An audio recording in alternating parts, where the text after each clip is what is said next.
Welcome to Gospel Tangents, the best source for Mormon history, science, and theology. I'm Rick Bennett. Peggy Fletcher Stack is known for her objective reporting, especially with the LDS Church. We'll try to get inside her head and get some of her opinions. You won't want to miss this conversation. Check it out. You know, you mentioned something there that I wanted to also talk about.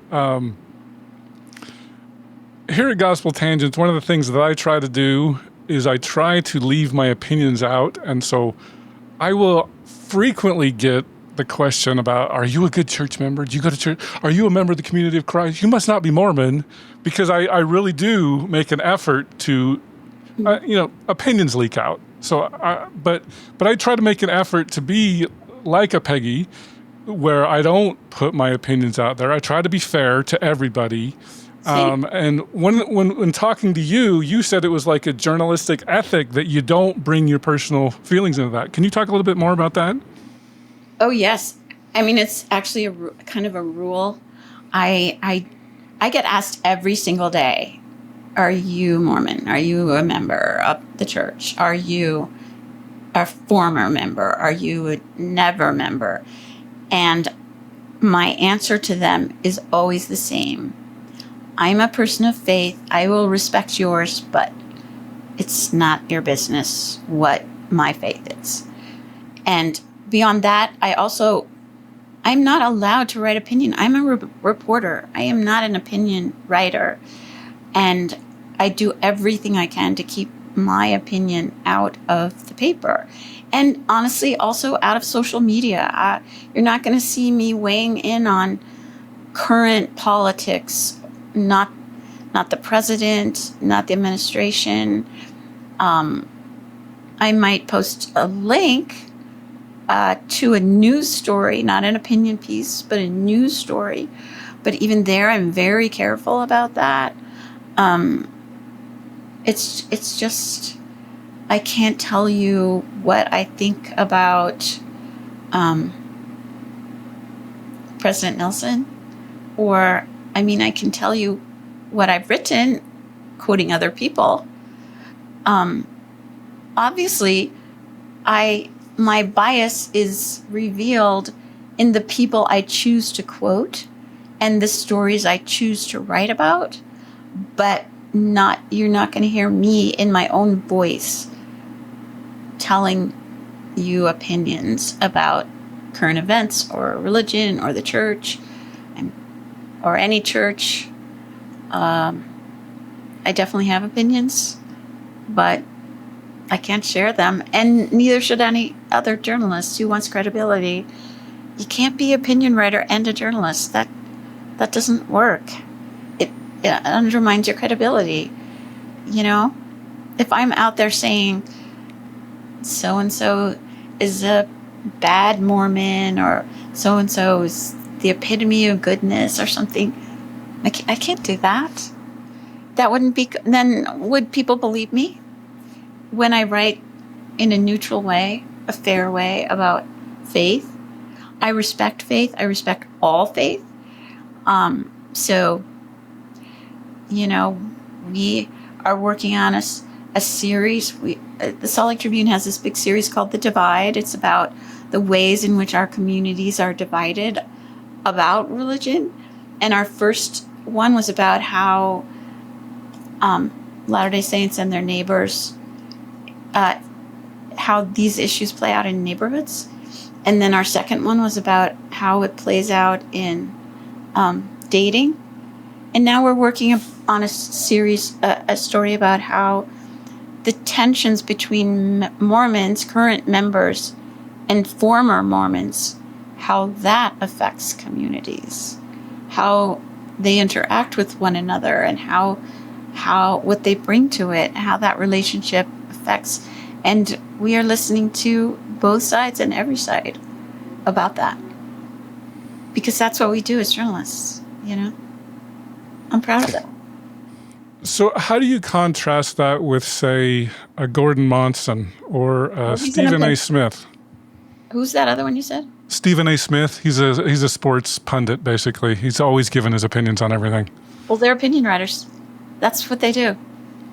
And that's what Gordon does. He takes news stories and tells you what he thinks about them. I don't do that. Ever. I don't write opinions. He does. It's his right. It's not my skill and not my desire. So yeah, I don't, and I don't have an opinion about Gordon. You know, that's You've his had him thing. on a couple of times, I know. Yeah, we have.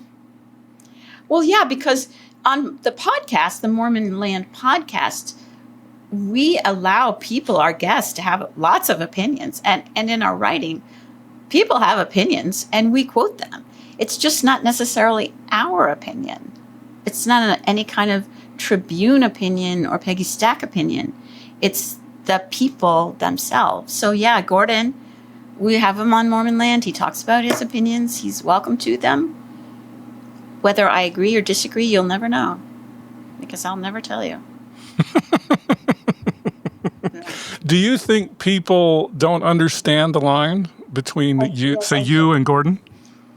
I'm afraid I do think that. I think that lots of people, as I just said about those people who think I'm the Antichrist, people don't understand the difference between journalism and PR. Even smart people in the church feel like journalists should take their point of view and as final. I remember one time I was writing about a child abuse case with the LDS Church and interviewed a general authority about it. And he said a few things, and then I quoted that, and then I quoted somebody else who disagreed with those things. And the PR person at the time said, well, why did you do that? Why? I mean, he thought we should let the general authority have the last word on that. And that's not what we do.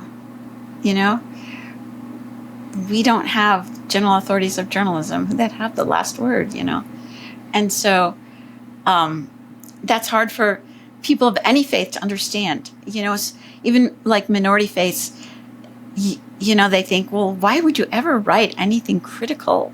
We're so small. And, you know, I'm like, you know, I'm sorry, but this is an issue in your faith, and people are talking about it, and don't kill the messenger here.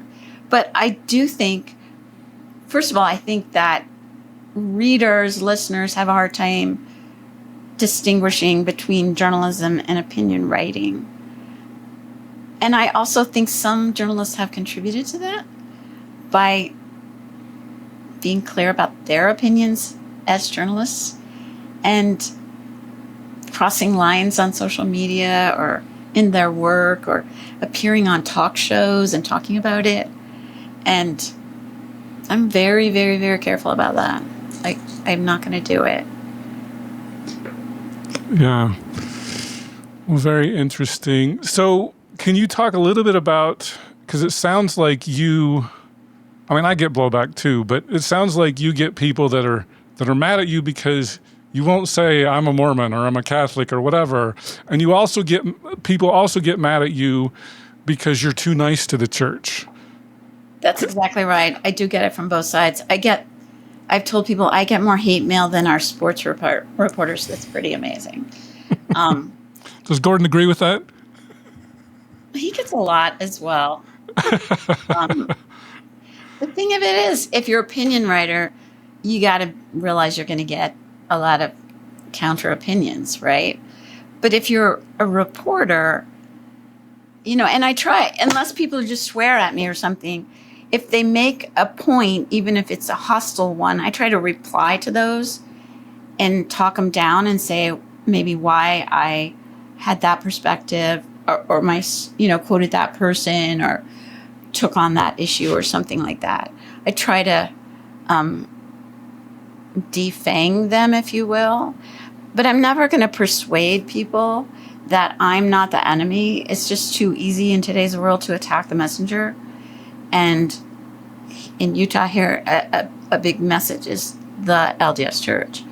And so people have opinions on every side of that, and I'm just in the middle of it because I try to report fairly on issues.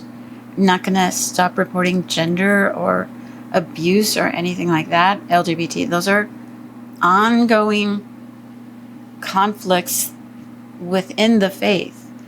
I try not to let people, like, we try to look for stakeholders. And so I don't usually quote former members of a faith about their faith. I try to stay with people who are stakeholders. Not always. And definitely former members have a reasonable point of view sometimes, especially, of course, about their own faith journey. I'm going to always respect that. But it's just like I say, why, if you want to know what's going on in the Tribune, don't talk to somebody who hasn't been there for 10 years or 15 years or something. Only talk to people that either are there now or recently left, if you want to know what's going on there. And that's the same thing as churches. Somebody might have left 20 years ago and still is bitter about it. And that's a reasonable perspective for them personally, but they're not going to be the best sources for me on what's happening in the church right now. Very good. Can you also talk a little bit about, you said you were in Kenya trying to be a freelancer there. In 1985, the internet didn't exist, or if it did, it wasn't available to reporters. And I think now, if I'm right, Tamara Kemsley, doesn't she live in California and she works for the Tribune? Tamara, she does live in Tamara, sorry. And so can you talk about how news reporting has changed over these decades with the internet and how that has made it easier to, or maybe harder, I don't know, to work with your job? It's definitely changed everything because, yes, when we lived in Kenya, we had to go around and interview people in person. Yes, we had phones, we didn't have cell phones, so we had to go to their house and interviewing them. That was even true in 1998 when I was with President Hinckley in South Africa. Then the internet now is a lot easier to find information about background or something that you might have to go in the past. You would have to go to the library. Like, I'll give you an example. In 1998, my friend Kathy Peterson and I published a book called World of Faith. It's a children's book of world religions. At that time, 28 pages, 1 page per religion, 2 paragraphs per religion, and 1 illustration. And honestly, we had to go to the library, get whole books, read whole books, reduce it down to 2 paragraphs, and then go around to all these different faiths and ask them if that was accurate. Then last year, we published our second edition. And this time, now that I have those international reporters, I wanted to add more faiths that are not American. And bingo, read stuff online from the organization, the faith groups themselves, write it up in a couple of paragraphs, and then email somebody in that faith, like a spokesperson or one of my journalist friends, ask them for their suggestions. The first book took more than a year and I had a full-time job and little kids, so I had to do all this on my spare time. And it took more than a year, just straight research. This updated stuff, a couple months. Yeah. So I think cell phones and internet and expectations have made this job 24/7. I am looking at the internet at 6 a.m. when I wake up and at midnight when I go to bed. There's no such thing. Like when you had a newspaper deadline, you had to be done by the deadline. Maybe it's 5, maybe it's 7, but that was it. No more reporting was possible. And now it's like never ending. It's constant. You could, you're fixing and adding and responding day and night. And another downside of that is younger reporters don't go out of their office as much. Tamara's really great. She does a lot of work on the phone and stuff, but she's not here. So if there's ever a news conference, I will be going to that, or an event, or, And also, I do think I'm not talking about Tamara in this case, but some young reporters think something's a big story if people are buzzing about it online, but they're like, everyone's talking about this. And we're like, well, when you say everyone, who do you mean? Do you mean Instagram people? Do you mean, is this something that average believers in the pew are talking about? Or is it just a subset? So those are questions, not just for religion reporting, those are questions for the world of journalism. Like you say, compared to 40 years ago, it's different. It's also exciting. Some stuff is easier, some stuff is harder.